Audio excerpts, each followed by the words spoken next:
Welcome back to 11 Alive News at 4, where we continue our coverage of the passing of 39th President Jimmy Carter. He died Sunday at 100 years old, surrounded by family in Plains, Georgia, his hometown. Now, we have team coverage for you tonight. Right now, our crews are across the state to show you how the community is mourning and remembering the life of the Georgia native. We do want to get straight over to our Jonathan Martin, who was live at the Carter Center.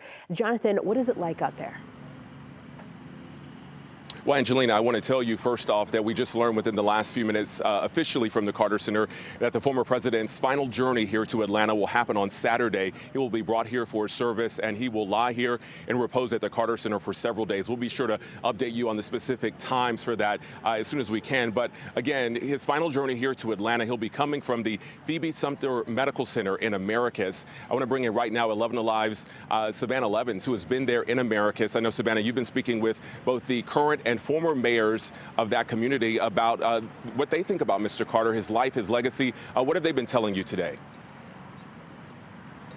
Well, they both have very, very fond memories, as do so many people in America. As you can see, even here at Phoebe Sumter on the screen there's a tribute to President Carter. Now, Americus is a pretty small town, one of those places where it feels like everyone knows everyone. And it sounds like the Carters were really no exception to that. I did speak a couple hours ago with Blount. He's the former mayor of Americus. He was a mayor for 16 years up until 2021. Now, he knew and worked closely with President Carter even before he was the president. Now, Blount tells me the Carters were humble, small-town people at heart, often known to have meals here at the local restaurants and take the time to walk around, shaking hands and taking photos with folks. And even though Americus and Plains are smaller in population, this kind of national attention that's descended upon these small towns, well, it's not new for them. I can remember vividly when President Carter was running for office back in 1976. Every Tuesday night, it seemed like in the spring, there was always a primary somewhere, and he would come back to Plains to hear the results. And we would all gather in Plains to be there with him to hear the results of whatever primary he was running in.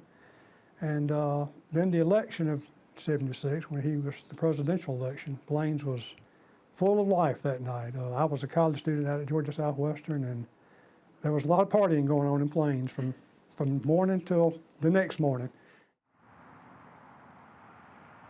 Yeah, and Blount tells me that for decades, every single year, the city would meet with the Secret Service to plan for the eventuality of President Carter's passing. I just wrapped up an interview a couple hours ago with the current mayor of Americus to talk through those logistics and how they're all being implemented now as the national focus is once again on the small town of Americus and Plains. For now, reporting live in Americus, Savannah Levins, 11 Alive News. Jonathan, back to you.